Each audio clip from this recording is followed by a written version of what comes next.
शामली और मुरादाबाद की जनता क्या कह रही है वो भी सुनिए।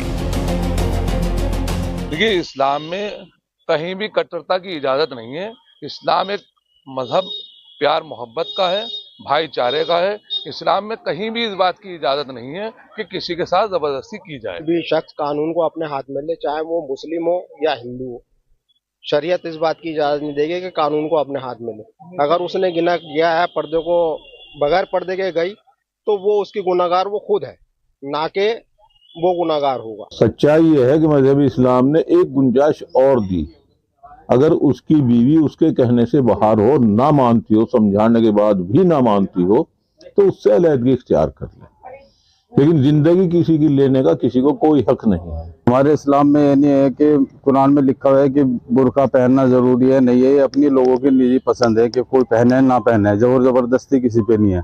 और इस बात को लेकर उस व्यक्ति ने अपनी बीवी और बच्चों का कत्ल कर दे, पूरी तरीके से गलत है। हिजाब और हत्याकांड पर मुस्लिम समाज की अलग अलग राय है, लेकिन इस हत्याकांड पर सियासत भी हो गई। बीजेपी इसे तालिबानी सोच बता रही है, तो कांग्रेस आरोपी को कड़ी सजा देने की मांग कर रही है। ये तालिबानी मानसिकता है कि अपनी पत्नी को जिस तरह से उसने इस तरह की कार्रवाई की, इससे शर्मनाक क्या हो सकता है कि मतलब आज के इस युग में और केवल अपनी पत्नी को हिजाब या बुर्का नहीं पहनने के लिए मार दिया। मुझे लगता है कि हत्या ही अपने आप में एक बड़ा अपराध है। जाहिल है वो आदमी, जाहिल है, उसे पता नहीं है कि बीवी के क्या हुकूक होते हैं। वो जाहिल जानवर है। ऐसे जाहिल जानवरों के लिए आप सवाल पूछ रहे हो मुझे। कार्रवाई होनी चाहिए ऐसे आदमी के खिलाफ, ऐसी कार्रवाई होनी चाहिए जो नजीर बन जाए।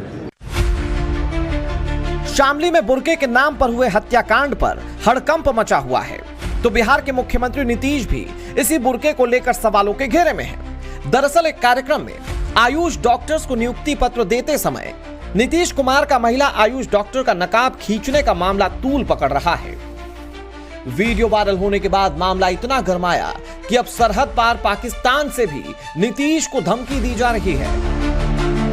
अच्छा जी, सारे लोगों ने देखा होगा कि ये बिहार वाले ने क्या हरकत की है मुसलमान ने एक बेटी के साथ। बाद में ये फिर तुम लोग कहते हो, मेरे ऊपर चीजें लगाते हो कि शहजाद भट्टी ने ये कर दिया, शहजाद भट्टी ने वो कर दिया। इसको आप खुद से कहें कि इसके पास टाइम है, ये माफी मांग ले इस बच्ची से, इस औरत से, तो बेहतर है। फिर बाद में तुम लोगों ने मेरे ऊपर चीजें डालनी है कि जी ये कर दिया।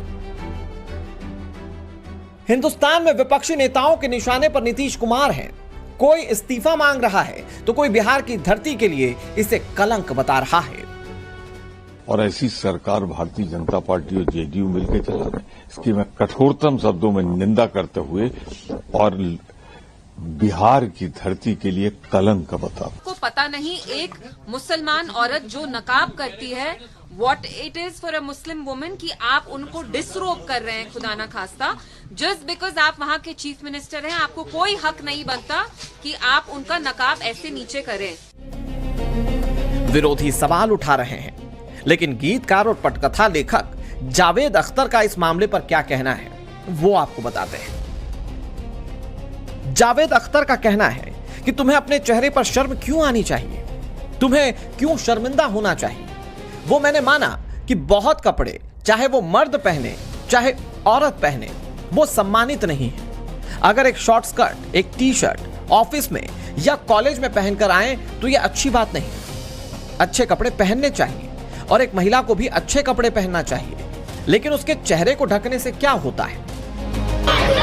सवाल यह है कि आखिर हिजाब और बुर्के पर इस देश में इतना शोर शराबा और सियासत क्यों, भले वो स्कूल में ड्रेस कोड को लेकर हो या कोई और मामला। क्या हिजाब और बुर्के को लेकर हंगामे की वजह कट्टर मानसिकता है, जो इस देश के सियासतदान और धर्म के ठेकेदार अपनी सियासी रोटियां सेकने के लिए ऐसे मुद्दों को तूल देते हैं। योगी रावण हमारे आंचल का, हमारे हिजाब का चीरहरण करेंगे। मैं इनसे ये कहना चाहती हूँ, मैं उन्हें ये बता देना चाहती हूँ कि महिलाओं को कमजोर समझने की भूल न करें। अरे सरकार चाहे जिस पार्टी की भी हो, लेकिन महिलाओं के आंचल पर या उनके हिजाब पर हाथ डालने का दुस्साहस करोगे तो हम झांसी की रानी और रजिया सुल्तान बनकर तुम्हारे हाथ काट डालेंगे। इन लोगों को बुर्के से परेशानी नहीं है, इन लोगों को हमारी बच्ची को ठीक तरह देख नहीं पा रहे, उसको निहार नहीं पा रहे हैं। वो चाहते हैं कि जीन्स पहन के वो जाए सड़कों पर। कुछ कट्टरपंथी हैं इनको कि ये कोशिशें रही हैं कि लड़ाई की जाए, मजहबों में झगड़े किया जाए और वो इलेक्शन जीत सके। जो हमारा मुल्क पूरी दुनिया में सर उठा के चलता था सेक्युलरिज्म के नाम पे, डेमोक्रेसी के नाम पे, आज हिजाब के नाम पे पूरे मुल्क को पूरी दुनिया में कटहरे में खड़ा कर दिया। बदनामी हो रही है हमारी। सवाल ये कि आखिर हिजाब और बुर्के को लेकर कब तक कट्टर मानसिकता खत्म होगी? आखिर कब तक ऐसे बुर्के के नाम पर देश में कत्ल होते रहेंगे? ब्यूरो रिपोर्ट, टाइम्स नाउ, नव भारत।